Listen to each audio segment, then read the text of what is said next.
Good morning, friends. So today again we can start with the first chapters with the next topics, and that topic name is double fertilization and pollen pistil interaction. So we can study about the double fertilization and pollen pistil interaction. So आपको ध्यान से ये video अंत तक देखना है और last में जो एमसीक्यूज क्वेश्चन है उसके सही आंसर आपको देना है कमेंट करके, ताकि आपका ये पूरा डाउट है वो क्लियर हो जाए। तो फ्रेंड्स, हमारा ये टॉपिक है आउटब्रीडिंग डिवाइस। आउटब्रीडिंग डिवाइस का मतलब क्या होता है? सो majority of the flowering plant that produce hermaphrodite flowers. Hermaphrodite flowers का मतलब है बाइसेक्सुअली फ्लावर्स। और जहाँ पे क्या होता है कि पोलन ग्रेन्स हैं that should B contact with the stigma of the same flower, और जिसकी वजह से एक डिसएडवांटेज है। यहाँ पे कंटिन्यूअस सेल पोलिनेशन होगा, जिसकी वजह से इनब्रीडिंग डिप्रेशन होने के चांसेस बहुत ज्यादा होते हैं। इसके बाद हम देखें तो डाइकोगैमी। डाइकोगैमी का मतलब है कि यहाँ पे जो फ्लावरिंग प्लांट्स है वो डेवलप करता है मैनी डिवाइस और एडप्शंस और controversies to discourage self pollination. Dichogamy का मतलब क्या है कि ऐसे डिवाइस डेवलप करता है फ्लावरिंग प्लांट्स जिसकी वजह से सेल पोलिनेशंस न हो and to encourage the cross pollinations. So in some species pollen release and stigma यहाँ पे रिसेप्टिवली आर नॉट सिंक्रोनाइज। तो बहुत सारे ऐसे स्पीसीज है वहां पे पोलन रिलीज और स्टिग्मा जो रिसेप्टिव होता है दोनों का टाइम अलग अलग होता है, जिसको हम क्या बोलते हैं? सिंक्रोनाइज। इसके बाद हम देखें so either the pollen is release before the stigma becomes receptive, ऐसा सनफ्लावर में होता है, और stigma becomes receptive much before the release of the pollen, ऐसा धतूरा सोलानम में भी होता है, जिसकी वजह से self pollination that should be prevented. इसके बाद हम देखें तो हेरकोगामी। हेरकोगामी क्या है? यहाँ पे बहुत सारे ऐसे स्पीसीज होते हैं जहां पे एंथर और स्टिग्मा दोनों अलग अलग प्लेस पे पोजीशन, डिफरेंट डिफरेंट पोजीशन पे वहां पे प्लेस होते हैं, जिसकी वजह से वो नजदीक नहीं आ सकते, वो क्लोज इन कॉन्टेक्ट नहीं आ सकते, जिसकी वजह से सेल पोलिनेशन नहीं हो पाता है। कैसे कैसे स्पीसीज में? तो हेबिस्कस एंड ग्लोरिसा, वहां पे ये होता है जिसकी वजह से सेल पोलिनेशन नहीं होता है। So both these devices that prevent the autogamy, that means it's prevent the cell pollinations. इसकी बाद बात करें तो हेट्रोस्टाइली। हेट्रोस्टाइली that is the third device. So to prevent the inbreeding is the different height of the styles of the flower of the same species. वहां पे height different different होती है, जिसकी वजह से ये सेल पोलिनेशन नहीं हो पाता है। बहुत सारे एग्जांपल्स है, फॉर एग्जांपल ऑक्सालिस प्रेम्यूला, वहां पे ये सेल पोलिनेशन नहीं हो पाता है। इसके बाद बात करें हम, ये चौथा जो है वो सेल्फ इनकम्पेटिबिलिटी। सेल्फ इनकम्पेटिबिलिटी का मतलब है वो अपने आप ही उसको एक्सेप्ट नहीं करता है, इनकम्पेटिबल हो जाता है। So that is called as self incompatibility, that is एबिट्यूलॉन्स। जहां पे ये स्पीसीज होती है वहां पे वो सेल्फ अपने आप ही वो इनकम्पेटिबिलिटी फील करता है, जिसकी वजह से सेल पोलिनेशन प्रिवेंट हो जाता है। इसके बाद हम बात करें तो डाइक्लेनी। डाइक्लेनी क्या है? That is the one type of the genetic mechanism है, so that prevent the self pollination from the fertilizing the ovules by the inhibiting the pollen germination और pollen tubes growth in the pistils. ये एक genetic mechanism है जिसकी वजह से यहाँ पे सेल पोलिनेशन होने के चांसेस बहुत कम होते हैं। दूसरा एक डिवाइस है, कौन सा डिवाइस है? That is the production of the unisexually flowers, that means whether it is male flowers और it should be a female flowers. उसका मतलब ये हुआ कि यहाँ पे तो सेल पोलिनेशन का कोई चांस ही नहीं है। So if the both male and female flower are present on the same plant, for example हम कैस्टर की बात करें, मेज की बात करें, तो जहां पे ऑटोगामी तो हम प्रिवेंट कर सकते हैं, लेकिन जिटनोगामी हम प्रिवेंट नहीं कर सकते हैं। बहुत सारे ऐसे भी स्पीसीज है जहां पे पपैया है मेल, तो वहां पे क्या होता है पपैया के केस में? Mail and female flower that should be present on different plants, that means एक प्लांट पे मेल और फीमेल होता ही नहीं है, तो जिसकी वजह से सेल पोलिनेशन होने के चांसेस यहाँ पे तो है ही नहीं। Why? Because each plant is either male or female, that is called as dioecious. So that type of the conditions that prevent both autogamy as well as the zytogamy. इसके बाद हम नया टॉपिक देखें तो पोलन पिस्टिल इंटरेक्शन, वो भी अच्छा topic है, एग्जाम में बहुत ही इंपॉर्टेंट है, नीट और बोर्ड दोनों के लिए। अब हम नया टॉपिक देखते हैं, पोलन पिस्टिल इंटरेक्शन क्या है। So the filiform apparatus present at the micropylar part of the synergids, वहां पे हमने 7 से 8 न्यूक्लियर में देखा था कि फिलिफॉर्म apparatus प्रेजेंट था माइक्रोफाइलर एंड पे, वो क्या करता था, पोलन ट्यूब्स को गाइड करता था सिनर्जिड्स में एंट्री करने के लिए। So all these events from the pollen deposition on the stigma until the pollen tubes enter the ovules, that together referred as a pollen pistil interaction।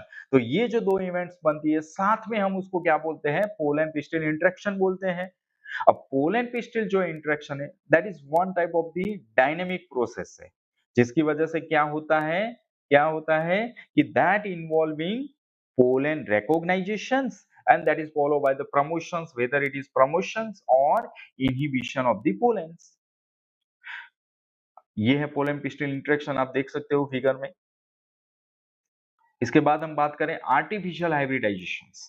Artificial नाम से ही पता चलता है कि यहाँ पे आर्टिफिशियली हाइब्रिडाइजेशन करना है। तो किस तरह से करना है? So that is the one of the major approach for the crop improvement programme. ये बहुत ही इंपॉर्टेंट है, क्रॉप इंप्रूवमेंट प्रोग्राम अगर करना है तो artificial hybridisation technique that is more important. So it is important to make sure that only desire pollen grains, यहाँ पे हमें कौन सा पोलिनेशन में यूज करना है, डिजायर पोलन ग्रेन्स। और डिजायर पोलन ग्रेन्स वो क्या करेंगे, हमें उसको डिपोजिशन करना है स्टिग्मा पे, so that stigma is protected from contamination from unwanted pollen. तो पहले उसको जो बैग होती है, जो बैग की वजह से हम क्या करेंगे, उसको उसको बैगिंग टेक्निक से उसको पैक कर देंगे, जिसकी वजह से अनवांटेड जो होता है पोलेंस वहां पे डिस्टर्बेंस ना करे।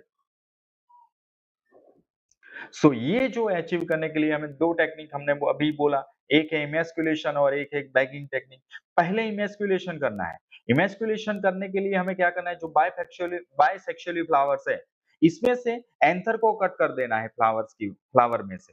तो क्या हो जाएगा, ये जो बायसेक्सुअली फ्लावर्स है वो यूनिसेक्सुअल में कन्वर्ट हो जाएगा, मतलब ये फीमेल प्लांट बन जाएगा। So that step is known as emasculations. आप देख सकते हो फिगर में कि हमने ये कट कर दिया, मतलब ये यूनिसेक्सुअली फ्लावर बन गया, ये फीमेल फ्लावर बन गया है। अब हमें ये जो इमेस्कुलेशन फ्लावर है उसको कवर कर देना है सूटेबल बैग के साइज से, जिसकी वजह से ये प्रिवेंट हो जाए contamination of its stigma with unwanted pollen. इसको हम बोलते हैं bagging techniques. So when the stigma of the bag flowers, अब ये जब रिसेप्टिवली होते हैं तो जो मैच्योर पोलन ग्रेन्स होते हैं उसको यहाँ पे एंथर में से कलेक्ट करके हमें वो स्टिग्मा पे रखना है और फिर से रीबैक कर देना है, और थोड़े टाइम के बाद वहां पे डेवलपमेंट हो जाएगा, और ये जो डेवलपमेंट होता है उसको हम आर्टिफिशियल हाइब्रिडाइजेशन टेक्निक्स बोलते हैं। अगर कोई प्लांट यूनिसेक्सुअली है, मतलब कि फीमेल प्लांट है, तो वहां पे इमेस्कुलेशन करने की नीड ही नहीं है। तो फ्रेंड्स, डबल फर्टिलाइजेशन, तो डबल फर्टिलाइजेशन का मतलब क्या है? नाम से ही पता चलता है कि यहाँ पे दो बार फर्टिलाइजेशन हुआ है। अब ये कब होता है? तो जब सिनर्जिड सेल के अंदर वो पोलन ट्यूब्स एंटर हो जाती है, बाद में क्या होता है, पोलन ट्यूब्स वो ब्रेक डाउन हो जाता है, जिसकी वजह से दो मेल गैमेट्स है वो साइटोप्लाज्मा में, सिनर्जिड्स ऑफ द साइटोप्लाज्मा के अंदर वहां पे वो रिलीज हो जाते हैं, जिसमें से एक मेल गैमेट्स है that should be move towards the egg cell, and वहां पे इसके साथ वो फ्यूज हो जाते हैं इसके न्यूक्लियस के साथ, और उसको फर्टिलाइजेशन को हम बोलते हैं साइनोगामी फर्टिलाइजेशन। वैसा ही देखो, ये हम फॉर्मेशन देख ले पहले इक्वेशन में, जिसके वजह से आपको पता चल जाएगा कि यहाँ पे मेल गैमेट से वो एन, एक सेल वो भी एन है, और सेनागामी के साथ वो जाइगोट बनाएगा and that is called as two ends. Clear?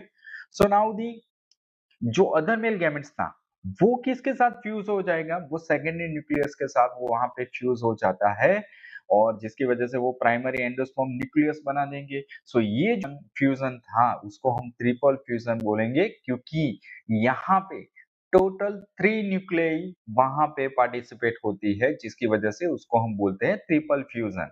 किस तरह से? तो आप देखो पहले फिर से। सो मेल गैमेट्स में N था, जो सेकेंडरी न्यूक्लियस था उसके पास 2N था और जिसकी वजह से ये फ्यूजन टेक्निक की वजह से जो बनाएंगे that is primary endosperm nucleus, that is also called as PEN, उसको हम बोलेंगे 3N।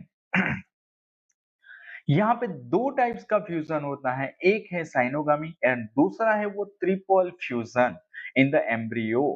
So that type of the phenomenon that is called as double fertilisation and ज्यादा। और वो जो इवेंट होता है डबल फर्टिलाइजेशन का, वो कहाँ पे बनता है? वो फ्लावरिंग प्लांट्स में ही बनता है ये इवेंट्स। और ये जो दो फर्टिलाइजेशन हुए इसमें total 5 nuclei that should be involve in double fertilisation. पहला जो साइनोगामी था इसमें 2 न्यूक्लियाई और बाद में ये जो ट्रिपल फ्यूजन हुआ प्राइमरी एंडोस्पर्म न्यूक्लियस जो बना इसमें 3 न्यूक्लियाई इन्वॉल्व होता था, इसीलिए टोटल कितना हुआ? Total 5 nuclei that should be involve. So first MCQs है porogamy, that is entry of pollen tubes into ovules through the first option that is intergametes, second chalaza, third microphylla and fourth one is funiculus। सो आपको comment करके हमें जरूर बताना है कि इसमें सही आंसर क्या है। दूसरा जो क्वेश्चन था, the precautionary measure in artificial hybridization is और are first that is emasculation only, second begging only, third both emasculation and begging और चौथा है वो रीबैगिंग only। तो आपको ये दोनों क्वेश्चन के सही आंसर बताना है हमें कमेंट करके। अगर आपको ये वीडियो अच्छा लगा है तो please like, share and subscribe कीजिए। कल हम नया टॉपिक लेके आएंगे, तब तक के लिए गुड बाय।